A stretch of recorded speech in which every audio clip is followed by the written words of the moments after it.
কেমন আছো? আশা করি সবাই ভালো আছো।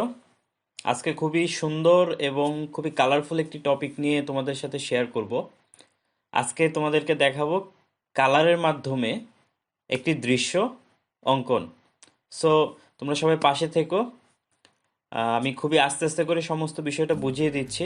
আশা করি এই টপিকটি যে জানবে তার জন্য ছবি কালার করা কোনো প্রকার সমস্যা হবে না। তো দেখো, আমি যথারীতি পার্সিয়ান ব্লু কালারটি নিয়ে উপরে একটু কালার করে উপর থেকে নিচ, আমি এখানে কালার একদম সমস্ত কালারটা উপর থেকে নিচ করে একদম উপর থেকে নিচ পর্যন্ত কালার করব। তো তোমাদের বুঝতেও সুবিধা হবে, তোমরা যখনই যে কোনো সিনারি আঁকো না কেন তোমাদের জন্য এটা খুবই সহজ এবং খুবই খুবই হেল্পফুল একটি ভিডিও হবে। সো আশা করব তোমরা সবাই সমস্ত ভিডিওটা একবার মনোযোগ সহকারে দেখবে, দেখে তারপরে কালারে যাবে। আমি আবারও বলছি, এই ভিডিওটা তোমাদের জন্য খুবই খুবই উপকারে লাগবে।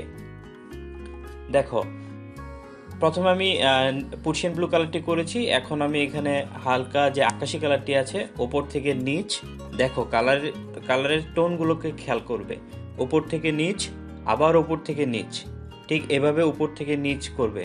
বা কিছু কিছু অংশ যদি ফাঁকা থেকে থাকে তারপরও সেটা অংশটা আবার উপর থেকে নিচে শুরু করবে। সো উপর থেকে নিচ করার পর আমি বাম পাশে যে অংশটুকু রয়েছে সেটা আমি স্কিপ করে দিচ্ছি। তো সেমভাবে পুরোটা হবে। সো আমার আকাশ কাজ শেষ। আমি কিন্তু এখানে উপর থেকে নিচ সমস্ত কাজটাই উপর থেকে নিচ করেছি। এখন আমি দিগন্তের যে রেখাটি আছে সেটির জন্য একটু গাঢ় করে লম্বা একটা লাইন টানলাম। টেনে তারপর পার্সিয়ান ব্লু কালারটা দিয়ে তোমার কিছু কিছু অংশ একটু ডার্ক হবে। এখন টিয়া কালার যেটা আছে সেটা এখানে যেহেতু ছোট একটু কাজ, এই কাজটা জাস্ট ব্লেন্ড করে দেওয়া, আর কিছু করতে হবে না। ঠিক আছে, কারণ এখানে উপর নিচ মেনটেন করাটা একটু টাফ, তারপরও করা যায়। উপর থেকে নিচ আস্তে আস্তে করে ছোট ছোট করে তোমরা করতে পারবে। তবে সমস্ত ভিডিওটাই তোমাদের জন্য খুবই খুবই উপকারে লাগবে।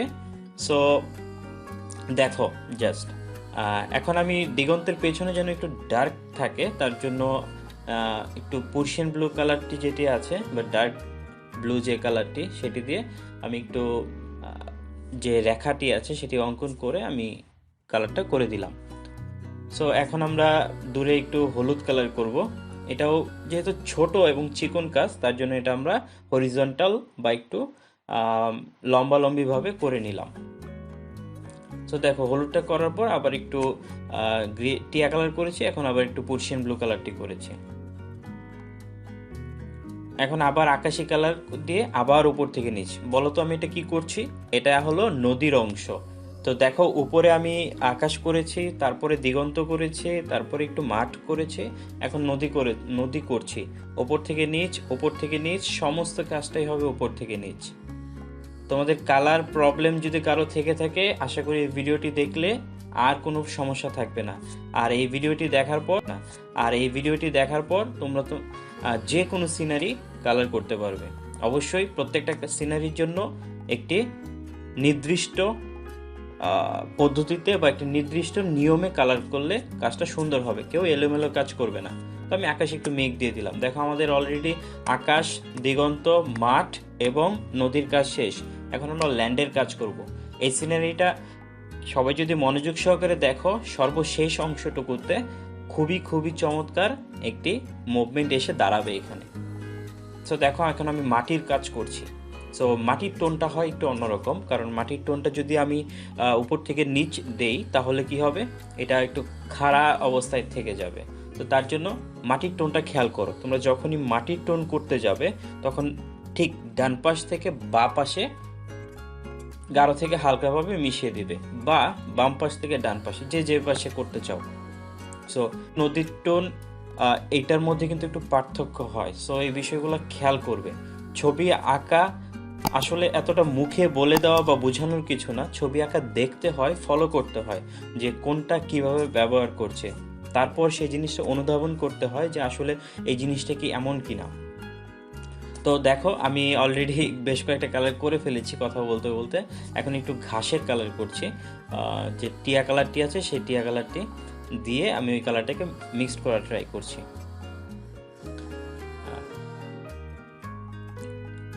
সো মাটির ফাঁকে ফাঁকে কিছুটা অংশে ঘাস, আবার সেই অংশে কিছুটা হলুদ দিয়ে আমি অংশটা ভরট করে দেওয়ার চেষ্টা করছি।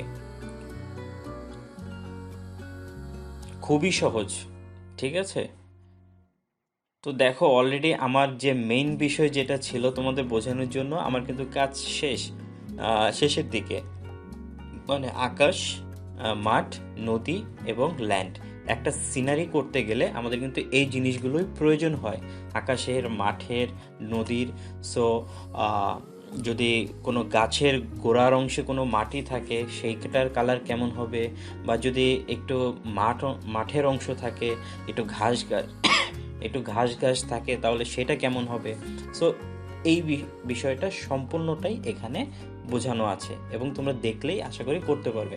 আবার মাটিতে কিছু কিছু ক্র্যাক থাকে, দাগের অংশ, সেই জিনিসগুলো দিয়ে দিচ্ছি ব্রাউন কালার দিয়ে, যে দূরের যে ডার্ক অংশটা থাকে সেটার কিছু কিছু টুকটাকভাবে ধরে দিচ্ছি। আর এই অংশে একটা বেড়ার অংশ দিচ্ছি। এগুলো হলো একটা দৃশ্যের জন্য এক্সট্রা একটা সৌন্দর্য বহন করে। তো তোমরা যখনই কোনো সিনারি করবে, কখনোই জাস্ট ঘর এবং গাছ, নদী দিয়ে শেষ করে দিবে না, চেষ্টা করবে এটার মধ্যে আর কি কি অ্যাড করা যায়। যখনই এক্সট্রা কিছু অ্যাড করবে, তখন সেই সিনারিটা সৌন্দর্যটা আরও প্রায় ম্যাক্সিমাম 10 গুণ বা 20 গুণ বৃদ্ধি পায় আরও সৌন্দর্যটা। সো দেখো আমি কিন্তু এখন ডার্ক কালারটা ধরছি, জাস্ট আমার মেইন কাজ শেষ। এখন আমি শুধু ডার্ক কালারটা দিয়ে কিছু কিছু একটু ড্রয়িং বের করে একটা সিনারি বের করব। আমি এটা মূলত প্রথমে জাস্ট কালারটুকুই রাখার মানে চিন্তা করেছিলাম, কিন্তু পরবর্তীতে ভাবলাম আচ্ছা ঠিক আছে, এটাকে আরেকটু বৃদ্ধি করি। সো ভিডিওটা একটু বড়, তো আশা করি কারো বোর ফিল করবে না কেউ। সো খেয়াল করো, পাখি দিয়ে দিবে, ছোট ছোট পাখি।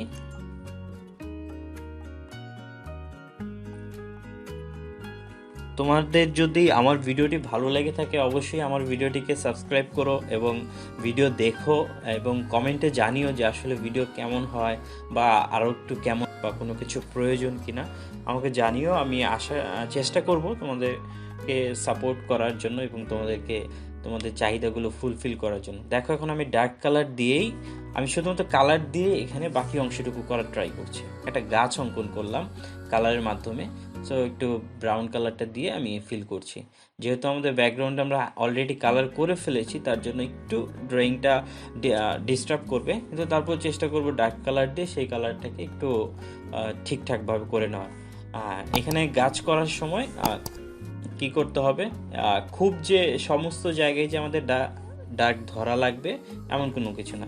এটা তুমি চাইলে একটা পাতা ছাড়া গাছ দিয়েও এই সিনারিটা কমপ্লিট করতে পারো, বা চাইলে একটু একটু পাতা পাতা দিতে পারো। সো আমি এখানে বিভিন্ন কালার দিয়ে করছি, যেহেতু আমি কালারের উপরে এই কাজটা করছি, কালারের উপরে আবার একটা গাছের অলরেডি শুধুমাত্র গাছ আঁকছি, তো এইখানে তো এইখানে রংটাকে তোমরা একটু প্রেশার দিয়ে ধরে নেবে, তাহলে তোমাদের কাজটা সুবিধা হবে। তো দেখো আমি এখন কিন্তু টুকটাক যে অংশগুলোতে মূলত ডার্ক ধরা প্রয়োজন, একটু ছায়া পড়ে, সেই অংশগুলোকে ধরার চেষ্টা করছি।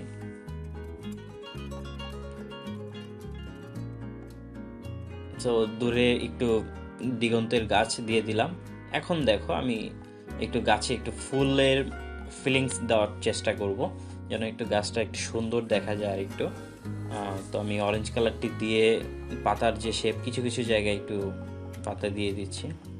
আর এই সিনারিটা যদি আমি আগে গাছটা করতাম, পরে যদি আকাশটা করতাম, তাহলে সেটা হতো আর একটু অন্যরকম। যেহেতু আমার এখানে মেইন বিষয়টা হলো আমি শুধুমাত্র আকাশ, দিগন্ত, মাটি, নদী এবং নদীর ওই পার, এতটুকু বোঝাটাই আমার মেইন উদ্দেশ্য এখানে। তারপর আমি বাকি কপি করো একটু জাস্ট মজা করার জন্য। ছবি আঁকা অলওয়েজ মজার একটি জিনিস, আনন্দ নিয়ে কাজ করতে হবে, মজা নিয়ে কাজ করতে হবে। আমরা যা দেখব তা কখনোই পুরোপুরি আঁকবো না। 100% কোনো একটা ছবি থেকে আমি 80% কপি করব এবং বাকি 20% আমি নিজের মতো চেঞ্জ করে নেব, তাহলেই ওই জিনিসটা তোমার হবে। আর তুমি যদি আমারটা দেখে হুবহু কপি করো, তাহলে এটা তুমি জাস্ট কপি আর্ট শিখলে।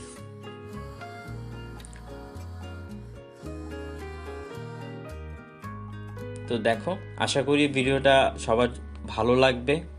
আহ, তো যদি তোমাদের বেশ ভালো লেগে থাকে তো আমাকে কমেন্টে জানিও।